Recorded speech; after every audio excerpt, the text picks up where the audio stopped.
There lived a man named Durojaiye, known throughout his village as the angriest man anyone had ever met.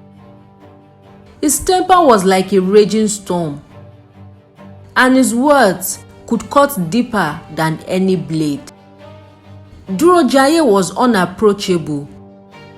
People avoided him in the market and on the streets, fearing his outburst.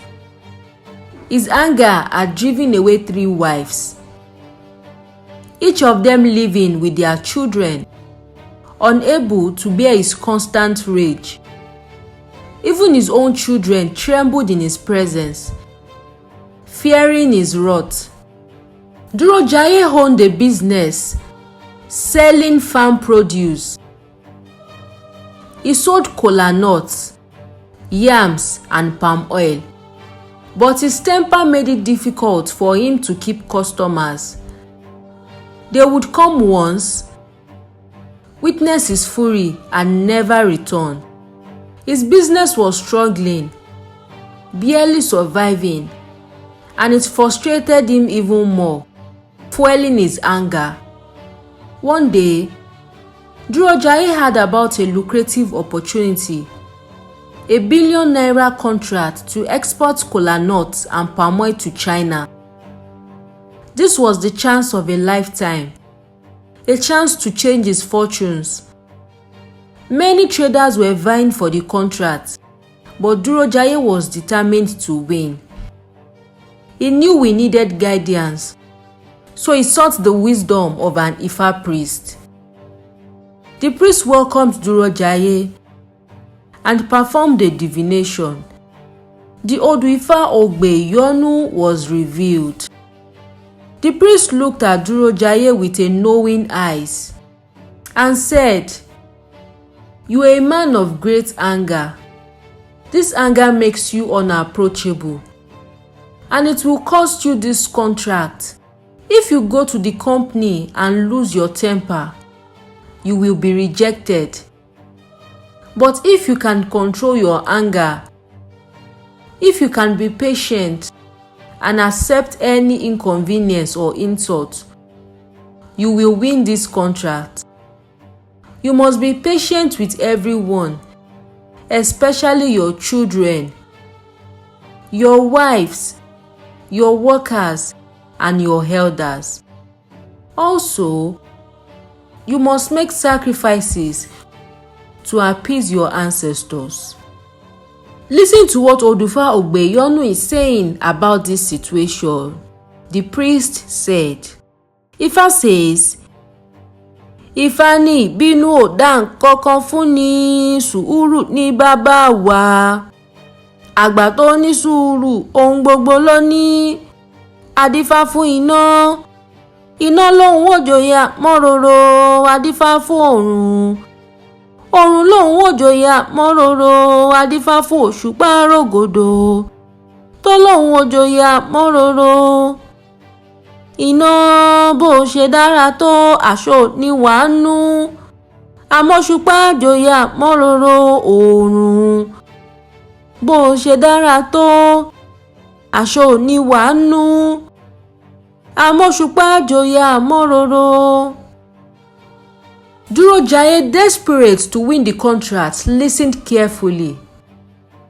He performed the sacrifices as instructed, offering gifts to his ancestors and praying for their guidance. He began practicing patience, starting with his ex-wives and children. He spoke to them with kindness, apologizing for his past behaviors. Slowly, they began to see a change in him, a gentler side that had long been buried beneath his anger. When the day of the job pitch arrived, Durojaiye prepared himself. He dressed neatly, gathered his proposal, and set out for the meeting. The venue was packed with traders, all eager to secure the lucrative contract. Durojaiye sat among them, his heart pounding with anticipation. Hours passed, and there was no sign of the Chinese representatives. The waiting room was hot and cramped, and the traders grew restless. Some grumbled, others shouted, and a few left in anger, unwilling to wait any longer. Durojaiye felt his anger rising. His hands clenched into fists, and he wanted to storm out, to demand respect. But he remembered the priest's words. He took a deep breath and forced himself to remain calm. He sat quietly, enduring the discomfort and the insults muttered by others. 8 hours passed, and still no one came to address them. Many more traders left, furious at the mistreatment. Only Durojaiye remained, holding on to his patience, determined to see this through.